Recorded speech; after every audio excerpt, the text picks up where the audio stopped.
tip of the spear for digital transformation. That's where the rubber meets the road, where your employees, your people, your customers interact with you. But if you look at business applications, they are fundamentally unchanged. You can go back 50 years and look at business applications, and you're by and large saying the same thing. This is a picture of a TWA call center in 1971. If you were to go into that call center and look at the business application that call center employee is using, look at the screen, and then pick them up and move that person to 1992. Pick them up, move them to 2015. They would see more difference in hairstyles and clothing than they would from those applications. And I'm being completely serious.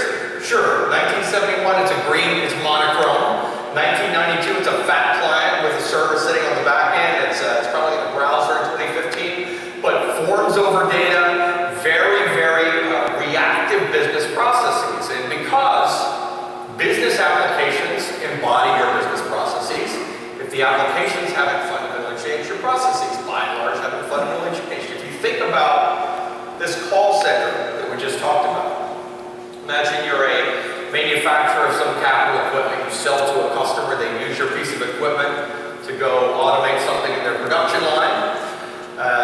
Thing fails, they pick up a phone, they call a service center, someone picks up a phone, they open a business application. Now data starts getting created, someone's typing into a form, here's the problem. Eventually someone gets shipped out to go fix the problem if you can't diagnose it and repair it over the phone. Very reactive. But there's really nothing else we could have done. But for the first time in the history of our industry in business applications, there is a fundamental shift occurring. And that fundamental shift is that data is starting to come out of everything, and it's coming first. And that's really important. This first arrival of data out of everything is allowing business, allowing every industry to fundamentally reimagine the formation with customers, how you engage your customers, how you operate. It allows you ultimately to take reactive processes and turn them upside down to make them proactive. So let's think about the example that I just used. Now you make a piece of capital equipment, you sell it to your customer, they put it in their production line in a factory. That piece of equipment today is inevitably sending a torrent of information. It's connected.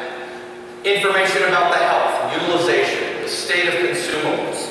That information now can arrive into an anomaly detection model in a cloud like Azure, where a problem can be predicted.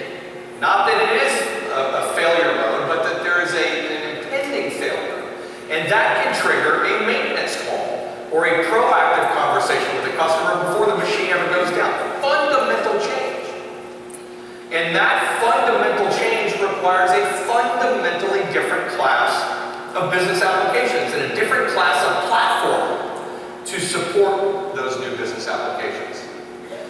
We talk about a framework that we use to reason about digital transformation called a digital feedback loop. So just as we talked about the product in this previous case, the piece of factory equipment that's sending the telemetry, equally, every time your customer interacts with you via your website, every time they tweet, every time they interact on social media, every time they walk into your retail environment where a camera may literally see them walk into the environment, every time an employee updates their LinkedIn profile or schedules and holds a Teams meeting, every time a piece of capital equipment in your operations, all of these corners of your business, customer, product, people, operations, continuously feeding data.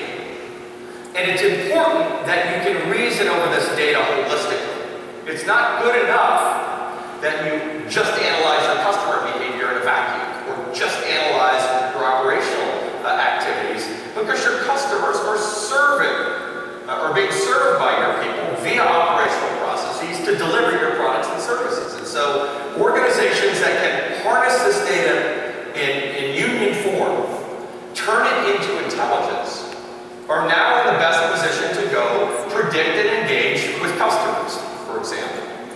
Every one of those interactions now, intelligent interactions, produces even more data that feeds right back into the center. And this is happening across customers, product, people, and operations. And so this relatively simple Framework is what we use to talk about these changes that are occurring, fundamental changes across industries and in business process. And we're actually using this as our guide to help us understand what we should build. And so a lot of the products and services that you've seen us develop, a lot of the new capabilities that we're going to demo today really fall out of this worldview. And so it's been super useful for us. Now, let's talk about what we've done with it. So the first thing that we did, maybe 8 years ago, was to begin to very methodically lay down a planet-scale footprint of data center capacity.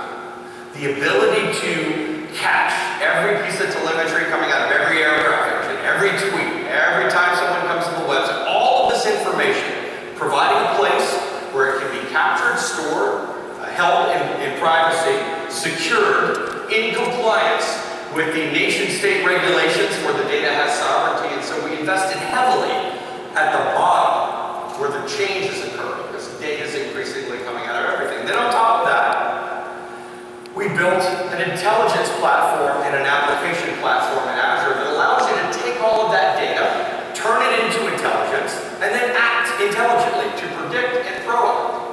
On top of that, we built the Power Platform, Power BI, Power Apps, Microsoft Flow, and the Common Data Service that allow even non-programmers, non-professional technologists to harness data, to create intelligence, to take intelligent action. On top of that, we built Office 365 and Dynamics 365, which are out-of-the-box applications that infuse data and intelligence into business processes. On top of that, we built AppSource, allowing all of you, many of our partners, to create solutions that target specific industries or specialized business processes that we don't cover ourselves in Office or Dynamics. And if all that wasn't enough, coming into the bottom of this sort of value creation funnel is a collection of data sources that Microsoft has, and LinkedIn, and Bing, and other sources to infuse, enrich, and augment your data.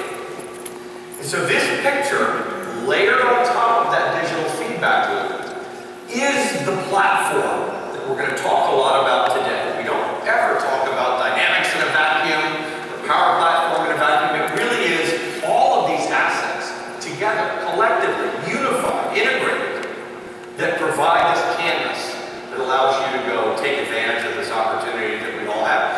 And it's an interesting day to talk about this. It's fun to watch others in the industry, try to gather up assets in order to chase us. It's become very clear that this is what the future looks like. We built the future. And the good thing about the future that we built is that we built it, and it's integrated. And when you use Office and Dynamics, the Power Platform's right there. Open up a SharePoint Online today, go to a modern list, turn it into a Power App. Same thing in Dynamics.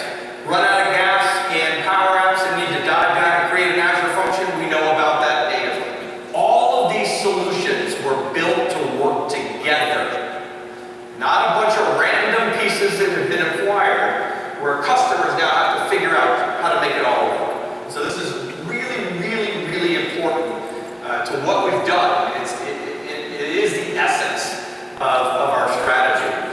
Allow digital transformation, provide a complete platform, build it so that it works together. We think we're the only ones in the industry that have that, and you've helped us get there. You've guided us to that. So enough about frameworks and strategy, although I think it's super important to talk about. We're going to now shift into specific solutions. We're going to talk about the products and services, and we're going to change the lights, and we're going to do all kinds of things, apparently. Yes, we're doing this in real time. So across the digital feedback loop, customer, product, people, operations, we've got a wide array and a growing array of solutions: marketing, sales, service, operations.